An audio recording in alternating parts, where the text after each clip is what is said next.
episode number 40.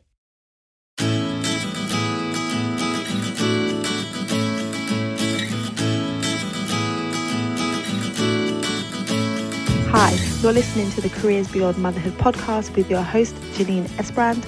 I'm here to help working mums like you to thrive in your careers and in motherhood.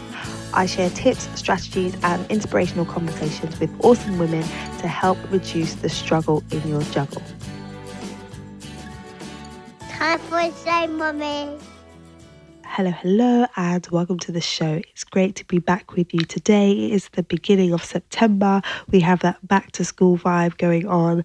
The summer is over, and now it's time to get down to business for many people.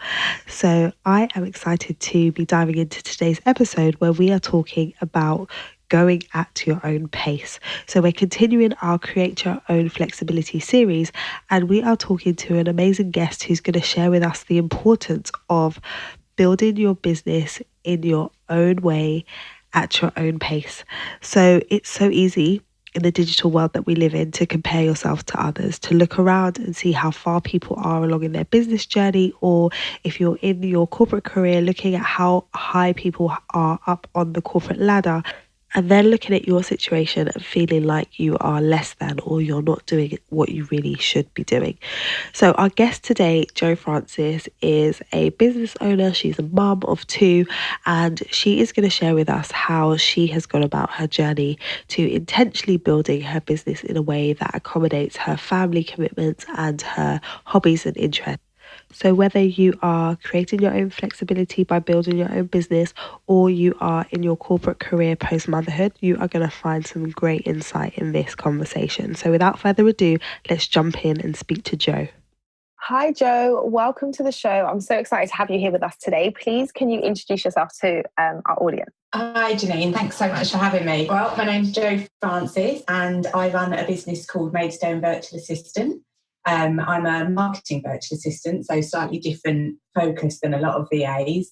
I've been running my business for 7 years, and am a mum to two children, one grown up and one not so grown up, and a small fur baby dog. Oh, that's awesome. Okay, so I want to hear all about how you launched and got into your business. But before we do that, tell me a bit about what life looked like before motherhood. So what did your career look like before you became a mum? Well, goodness, I mean, I don't actually remember a time before I became a mum. I've been parenting for over 50% of my life, which is, quite a big statement because I'm not actually that old. I don't like to think. But my daughter is, my eldest daughter is 22. So, I mean, I had her at 22. So I don't think that really counts as a career. I've been working since I was 16, but not really sort of career driven. But my son is 7, so that was life changing, having such a big age gap, and going from having an almost grown up daughter to having a baby again was quite life changing. And so how is that? How have you found having two babies or two children so far apart? So mine are really close. They're 2 years apart. And so it's all full on. It's intense. But as they grow up, they're going to grow up together. So it's interesting to speak to somebody who's kind of gone through the process and then gone all the way back to the beginning. How have you found that? Yeah, I mean, in all honesty, it's like having two only children, which sounds bizarre because obviously they live in the same house and we all live together. But I brought up my daughter pretty much as an only child, and she was an only child till she was 15. So I did all of the one-on-one things that you have to do with an only child. Mummy play with me. Oh, I don't want to go and introduce myself to anybody type thing when you're out, at holidays, that sort of thing. And then obviously my son's come along and he again is like another only child, because his focus is very much on me when we're at home. So really, I do tell people that I had two only children, but with the benefit now of having an only child with a built-in babysitter at home to look after that only child. And has it changed? Has your parenting style changed the second time round compared to the first time round because of the time gap? Hugely. When you have a baby at 22 or when you're quite young, as much as I've always been very maternal and I was delighted to be having her, you feel like you're missing out on so much because obviously, other 22, 23-year-olds are out and about and partying, and weekends are filled with things that you're missing out on, and you are pulled in a lot of directions. And then when you have a baby at 38, well, nobody's going out anyway. You're not actually missing out on anything. Most of my friends are parents. Whereas when I was 22, I was, probably one of the first of my friends. I didn't have that many mummy friends. Right. The whole scenario has been completely different, and I have so much more tolerance and patience at this age, and I'm able to throw myself so much more wholeheartedly into mummy stuff that, now that my daughter's 22, I'm able to sort of look at her and think, God, I had a baby at that age. Yeah. And it says to me, I don't know how you put up with like kids waffling and all the things he wants to tell me about when he gets back from school. She's rolling her eyes. And that's part of being a mummy. That's what we love, is listening to, who said what naughty words in the playground, and but my tolerance for it is a lot greater. But then, my lifestyle is very different. At 22, when I had Jade, I went back to work after 12 weeks. I had 12 weeks maternity leave. Yeah, and I went back and I worked full time from when I had her to when I went on maternity leave with my son. So I pretty much never went to a sports day. I never picked her up from school. I very rarely got to drop her to school because obviously I couldn't do both ends of it. Because I had to be at work, sort of 8:30 till 5:30. So I missed out on so much through necessity rather than choice. I had to be working. Whereas now, obviously, my life is completely different, and I still count those things as luxuries, kind of sports days, and even taking my son to school, I still think of as a luxury. Yeah. But it is, I get to do it all the time. So what was your role before? Like, so when you went back to work after your daughter, what were you doing and working as full time compared to now that you run your own business? Well, I've always been in sales and marketing. So I sort of had a variety of roles, but primarily sort of in the 10 years leading up to running my own business, I worked for a historical venue in Kent. So I worked for the Hop Farm as the head of corporate sales, and I was there for 10 years and fully embroiled in sales and marketing. And I did. I loved it. I had a great job, but I think when you've been somewhere such a long time, you almost become institutionalized. You forget that you can do anything else. You don't know any other industry. You don't know kind of, you look at yourself and you sort of think, oh God, I know what I do here, but where could I do that elsewhere? It would have to be another venue. It would have to be doing exactly the same thing, because I felt like I only knew one thing because I've been doing it so long. Yeah, I think that's a key point. I think a lot of people do get pigeonholed. So when I speak to people about career transitions and they say, look, I don't want to go back to doing this, but I don't know what else I would do. That's always the question. But what else would I do? I would have to go and do this, or I'd have to. And I like to challenge people and say, well, why?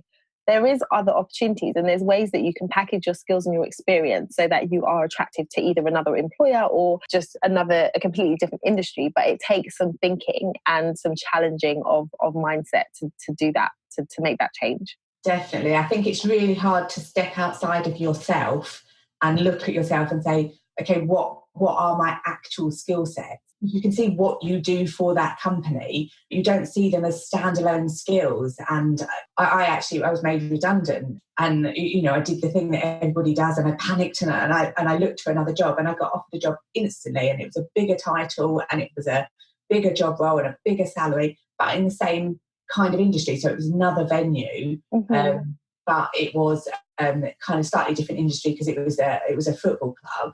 But I was like, brilliant. Literally, I can transition everything I know to exactly the same thing. And I started there, and it was horrendous. Yes, I could have transferred all of my skills and done exactly the same thing, but it wasn't exactly the same environment. It was a completely male-dominated, chauvinistic, poisonous, toxic, horrible environment. But I was there for a really short period of time. But in that time, I did realise what I was doing. I did realise what my skills were, because I kind of realised, the things that I was about to set up and the things I was in the process of setting up, and their social media and their email marketing and all the things that I had carried across that they didn't have in place. And I thought, actually, these are things that everybody needs. These aren't things that just a venue needs, or I could actually take them and give them to anybody. And that's it was that 8 horrendous weeks that kind of built my business more than the 10 years beforehand, in all honesty. Oh, that's brilliant. I was going to ask you what your turning point was. So realizing that your skills that you were bringing could actually be something that you offer to the marketplace is a great way to then start your business, because then you realize that if there's a need there, and that's if one company needs that, then there'll be others that need it. So yeah, that's really brilliant. Yeah, I think you automatically think about everything that you do in your role when you're employed, and think that every business has that, whether they're a small business or a medium-sized business or a massive company. You sort of think, well, they must have a marketing manager who does all of that side of things, and they must have someone looking after sales who does all of that side of things. And then when you actually get out into the world of different sized businesses and micro businesses and solopreneurs, you actually realise that they are small businesses and single people that started their business because they have a skill or a talent, and then they are trying to be all things to their business. You start your own business, but you also have to be your own accountant, your own marketing manager, your own sales manager, your own administrator.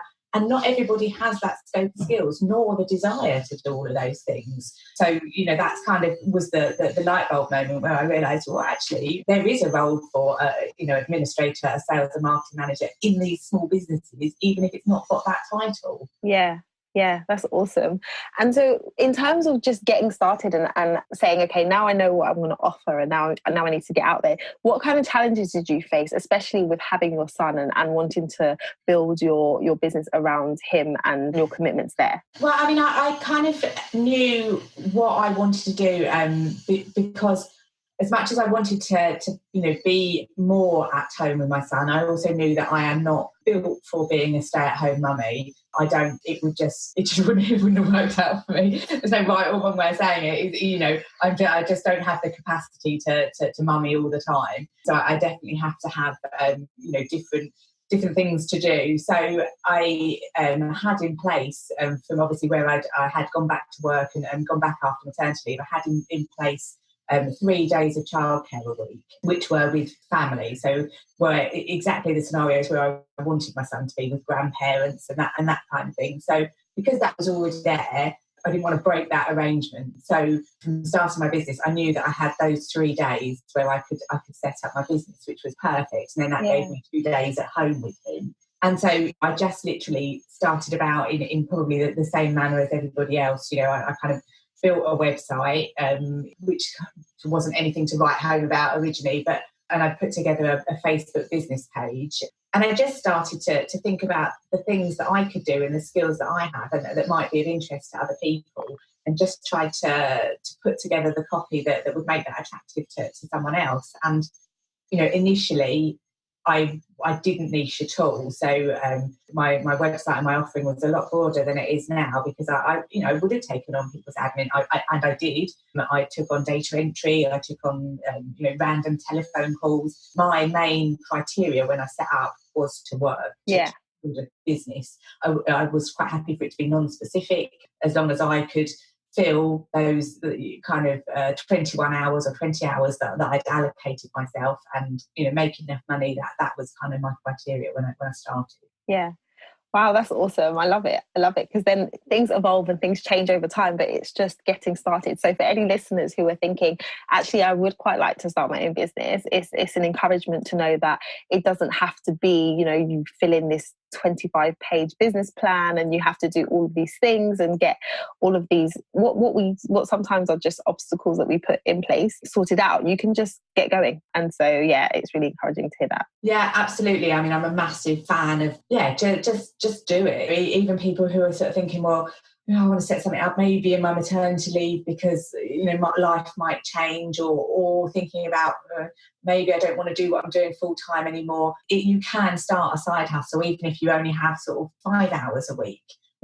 Just get going. As I say, my website and my offering has evolved so dramatically from day one to where I am now. but I wouldn't be where I was now if I hadn't done that sort of day one starting point. If I'd have wanted to learn everything that I know now before I started, I'd still be there. Yeah, absolutely. I know exactly how you feel, because I still practice as a lawyer. So I started my business while I was on maternity leave with my son, but I then went back lawyering 3 days a week, and then also running my coaching business, having coaching calls in the evenings, and doing all the things around like raising a family and having a part-time job. But if it's something that you really enjoy and you're passionate about, you can find the time to dedicate to it, and you can just give yourself the time to grow it. It doesn't have to go from 0 to 100 straight away. It's just taking consistent action and doing things on your business daily. It all grows and it all builds. So that's good for people to know as well. Yeah, it really does. And in all honesty,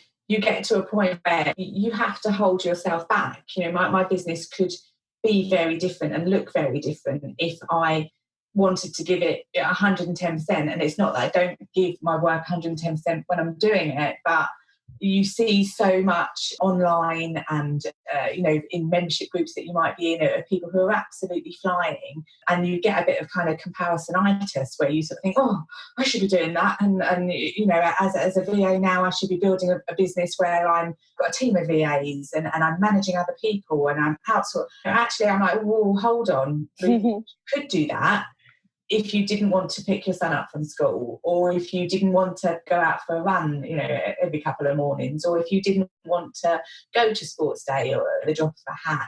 I don't, at this stage of my business, particularly want to manage people or feel responsible for feeding work to people, because that carries its own sort of weight of responsibility. So I do sort of really have to kind of pace the business and sort of hold it back a little bit, because it could grow into a monster. And I don't want to have created a business that takes over my life. I want to still maintain that real work-life balance, because, as you know, children grow and change so quickly, and his needs at 7 will be completely different to his needs at 10. When he doesn't even need me to walk him to school or want me to walk him to school, well, that will open more availability and different avenues, but you kind of just have to pace it to the life that you want to lead, and not to the lives that you see on Facebook or on Instagram of business owners and other entrepreneurs. Yeah, I love that. I think that is so important. And I think it applies equally to careers as well. Like when you look around and you see what people are doing, and you might have gone back to work and you're working part-time, and then you see people getting promotions and you're not necessarily climbing the ladder in the way that you want. It's the same when like not growing your business in the way, but you have to look at everything in the whole. And it's really important, like you said, to identify what is important to me in this season, at this time of my life, what's important, and then you can make decisions accordingly. So I'm a big proponent of saying it is possible for you to balance work and family life, but balance is it's not something that you can find all the time. It's all about integration, and it's all about deciding, well, what is my priority right now, and then making decisions to suit those priorities. And so if it is that you want to be around for your kids, then you're not going to be able to go full throttle with your business or your career, but that doesn't mean you won't be able to do it later. So it's just understanding that in different seasons you might need to adjust and change things, and that's okay. Like you don't want to be comparing yourself to everybody else. Just running your own race and figuring out what works for you and your family. Yeah, it really sticks with me that no one ever got to the grave and said, I wish I'd worked more. Exactly. You will look back and go, oh God, like did I actually see my kids grow up? Did I do those things that I wanted to do, with the children and with the family, and I know there is a really important balance in earning enough money and kind of feeling that we're doing enough work and we're putting bread on the table. But yeah, just don't let work become all consuming, because it is just one element of kind of leading a happy life. Yeah, absolutely. Oh, such good stuff. So I love to share inspirational quotes or sayings with people, because they often stick with me. And so I love to share that on the podcast. So do you have a saying that you like, or a mantra or an inspirational quote that you like to share? Yeah, for me, I think experience is not what happens to you, it's what you do with what happens to you, because it's how you deal with all the challenges that are presented to you, and how you create the world around you, really, because everybody reacts differently. And one person would, I don't know, kind of be made redundant and their whole world will fall apart, and then they'll just be like, right, I'm going to go and work in a supermarket or or whatever, and another person will be like, right, no, I'm going to prove the company wrong and I'm going to make £1 million, and or I've done what I've done. So everyone's experiences are different, but it really is how you react to it, and I think that really kind of channels what you do and how your life kind of goes forward. It's just looking at everything as an experience. Oh, it's awesome. I love that. So where can people find out more about you? So can you share maybe your website and where people can check you out if they are maybe starting their business and looking for a VA, or if they just want to connect with you to learn more about your journey? Yeah, sure. I am on maidstone-virtual-assistant.co.uk. It's the biggest website address in the world. But if you want to find me on Twitter, I'm on Maidstone VA. On Facebook, I'm Maidstone VA. I'm also on Instagram as JoeFrancis74. It's a less business-focused Instagram account, but my one top tip for people would be that actually people will find you, wherever you are. And I've posted a couple of really sort of vague business posts on Instagram when I've been doing some work. And actually, I found one of my biggest paying clients who contacted me because I've hashtagged a certain software that I use. So, oh wow, awesome! That's a good tip. From all angles. Yeah, absolutely. Thank you. So I will put links to all that in the show notes, and it's been awesome interviewing you and learning more about your journey, Joe. So thank you for being here. Oh, thank you so much for having me. I really enjoyed speaking to Jo. It was awesome to hear how motherhood was different for her at different phases in her life, and how she has been building her business now to work around her son, and how she's been intentional about building and growing it, or not growing it as fast as she possibly could. So that's really great insight. I would love to hear what your favourite parts of this episode were. So please head over to our private Facebook group, which is our little space on the internet where we are connected with one another as working mums and supporting each other. So if you head over to lightboxcoaching.com/Facebook, then you can join the group. If you want to learn more about Jo and connect with her, then I will be sharing the links to her website and her social media handles in the show notes. So you can head over to lightboxcoaching.com/episode-40, and then you can grab those links. Now, being a working mum is not easy. We all know that. And it's always good to have good resources. So there's lots of information out there on the internet, on Pinterest, on Google, on Instagram, lots of places where you can find information and resources that are helpful. But sometimes it can be overwhelming, and sometimes it can feel like there's too much information. So I've decided to do something about that. And I have created a list for you of 14 resources that every working mother should know about.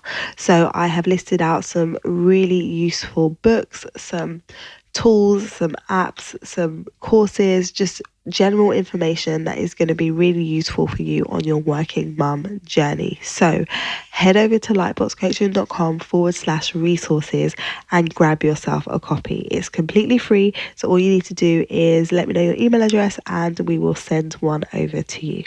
As always, if you're enjoying the show, please do head over to iTunes and leave a rating and review so that more women just like you can find the show and join the conversation.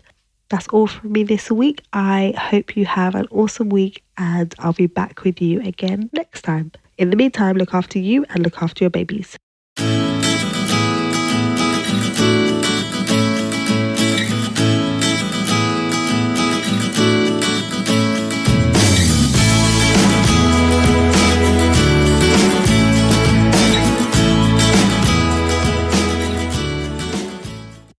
This podcast features music from Sound.